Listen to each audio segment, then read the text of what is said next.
فیلم در یک جلسه قضایی شروع میشه. سناتور دی هیون زنی باهوش و سیاستمداره که ارتش آمریکا رو در تنگنا قرار داده. اون میخواد ثابت کنه که زنان هم توانایی حضور در یگانهای ویژه ارتش رو دارن، همون واحدهایی که تا اون زمان کاملا با تم مردانه باقی موندن. پس از کلی اختلاف و کشمکش بین دی هیون و افراد مخالف طرح حضور زنان در ارتش، پیشنهاد داده میشه که یک زن وارد سخت‌ترین برنامه‌های آموزشی ارتش بشه و اگر زن از این دوره با موفقیت بیرون اومد، این طرح اجرا میشه. ولی اگر شکست بخوره، بحث حضور زنان در ارتش برای همیشه کنار گذاشته میشه. دی هیون تصمیم میگیره شرکت کننده مورد نظر رو خودش انتخاب کنه. اونا پس از مدتی تحقیق به زنی قدرتمند و باهوش به نام جردن اونیل میرسن. جردن نه تنها قهرمان سه‌گانه ورزش زمستانی در المپیک و از نظر جسمانی حرفی برای گفتن داره، بلکه در بخش اطلاعات عملیات نظامی هم مشغول به کاره که این موضوع توانایی ذهنی اون رو تکمیل میکنه. حالا دی هیون زنی رو برای دوره انتخاب کرده که هم قدرت بدنی داره و هم قدرت ذهنی بالا. به جردن خبر داده میشه که اون توسط دی هیون برای شرکت در دوره‌ای به نام CRT انتخاب شده. دوره‌ای با تمرینات و آزمون‌های سنگین نیروی دریایی ویژه. جردن به واحد CRT اعزام میشه. اون وارد پایگاهی میشه که هیچ کس از فرمانده گرفته تا سربازا باش حال نمیکنن. بقیه افراد دوره همه مردانی که از لحظه ورود جردن اونو مسخره میکنن و مدام بهش تیکه میندازن. مربی اصلی این برنامه فرمانده جان اورگیله، مردی خشن، سرد و بی‌رحم که رهبری تمرینات این تیم و قبولی اونا در نیروی دریایی رو بر عهده داره. اونیل باید در کنار مردا و زیر نظر این مربی سختگیر تمرین‌های طاقت فرسایی رو پشت سر بذاره. دویدن در شنزار، خزیدن زیر سیم‌های خاردار در شب‌های بارونی، تمرینات نفسگیر زیر آب، حمل تجهیزات سنگین در گرمای کشنده و غیره. همون روزای اولی یکی داوطلب‌ها کنار می‌کشیدن، اما جردن با وجود بدن کوفته و پر از زخم و کبودی کم نمی‌آورد. بعد از گذشت چند مرحله از دوره، جردن متوجه میشه رفتاری که سرمربی و فرماندهان با اون دارن با بقیه افراد فرق میکنه و چون اون یک زنه کمی براش آسونگیری میکنن. برای مثال توی یکی از تمرینات سرمربی میگه جردن باید برای گذراندن این مرحله از پله مخصوص زنان استفاده کنه، اما این رفتارهای متفاوت جردن رو آزار میداد. اون میره از این موضوع شکایت میکنه و میگه من میخوام باهام مثل مردا رفتار کنید و هیچ تفاوتی بین من و اونا نباشه. بعد از این درخواستم میره موهاشو از ته میزنه تا کاملا همه چی برابر باشه. جردن شروع میکنه به تمرینات سخت و قدرت جسمانیش رو روز به روز بالاتر میبره. اون یکی داشت همپای مردای دوره تمرینا رو میگذروند و حتی از بعضیاشون خیلی بهتر عمل میکرد. اما این موفقیت‌های جردن برای همه جالب نبود. ارتش به دنبال یه بهانه کوچیک بود تا اونو از دوره اخراج کنه. برای فشار بیشتر رسانه‌ها وارد عمل شده بودن. زندگی خصوصی جردن کاملا زیر ذره‌بین بود. روزنامه‌ها پر بودن از عکس‌ها و تیترهای مربوط به جردن و کلاً همه چی رو بر علیه اون چیده بودن.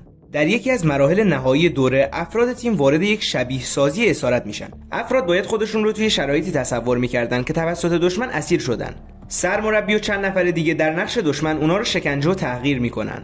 اونا ابتدا یکی از همگروهی‌های جردن رو حسابی تحت شکنجه فیزیکی و روانی قرار میدن و اونو وادار به تسلیم شدن میکنن.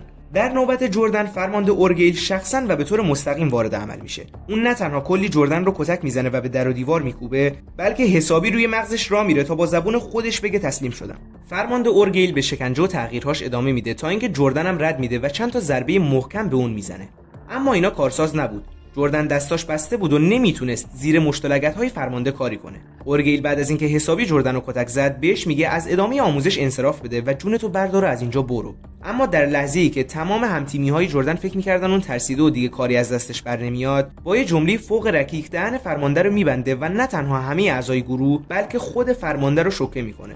از اون لحظه به بعد رفتار همه با جردن خوب میشه و اورگیل هم به خاطر جرأت بالاش اون رو تحسین میکنه و احترام زیادی بهش میذاره.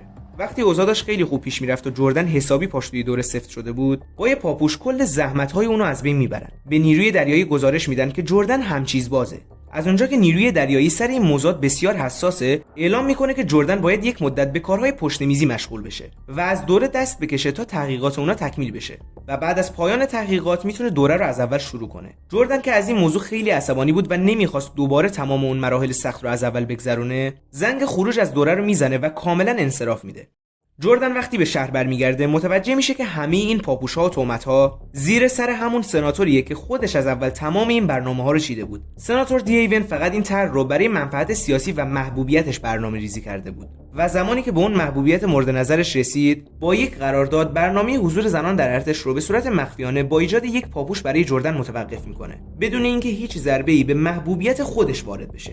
اما این موضوع باعث نابودی شخصیت کاری جردن شده بود. جردن میره پیش سناتور و بهش میگه یا این تهمت رو از سر من برمی‌داری یا همه این موضوعات رو لو میدم. سناتور هم که دیگه راهی نداشت مجبور میشه اون پاپوش رو نقض کنه و جردن رو دوباره به دوره برگردونه. جردن اونیل به دوره برمیگرده و حالا دیگه میخواد کم کم دوره رو به پایان برسونه. چند روز بعد اعضای تیم برای یک عملیات تمرینی به دریای مدیترانه اعزام میشن، اما در میانه مسیر به اونا دستور داده میشه که باید برای نجات یک تیم در لیبی وارد عملیات واقعی بشن. سرمربی جان اورگیل تیم تمرینی نیروی دریایی رو برای ورود به لیبی آماده میکنه. اعضای تیم به رهبری جان اورگیل و پشتیبانی مرکز وارد محل مورد نظر میشن. کمی بعد از آغاز عملیات اعضای دشمن متوجه تیم عملیاتی میشن و کم کم درگیری‌ها اوج میگیره. در بین این شلیک‌ها و انفجارها فرمانده اورگیل تیر میخوره و به زمین میفته. جردن به همتیمیاش میگه منو پوشش بدید تا برم نجاتش بدم. افراد تیم با مرکز پشتیبانی تماس میگیرن و درخواست کمک میکنن. جردن به سمت فرمانده میره و اونو از میدان تیراندازی میکشه پشت سنگر. فرمانده خونریزی زیادی داره اما به لطف جردن هنوز زنده است. وقتی افراد تیم درگیر جنگ بودن ناگهان دو جنگنده از مرکز پشتیبانی به سمت اونا میاد و با شلیک به سمت دشمن اونا رو ناکار میکنه. اعضای تیم به همراه افرادی که برای نجات اونا به لیبی رفته بودن سوار جنگنده ها میشن و با پیروزی در عملیات به سمت پایگاه برمیگردن. بعد از این عملیات جردن و بقیه افراد تیم به دلیل پیروزی شجاعانه و اتمام دوره به صورت رسمی در نیروی دریایی عضو میشن. در مراسمی با شکوه نشان افتخار نیروی دریایی به اعضای تیم اهدا میشه و جردن بعد از دریافت نشان به محل استراحت میره تا نشان افتخارش رو در قفسه مربوط به خودش قرار بده. اما وقتی در قفسه رو باز میکنه با نشان افتخار نیروی دریایی و کتابچه فرمانده اورگیل روبرو میشه.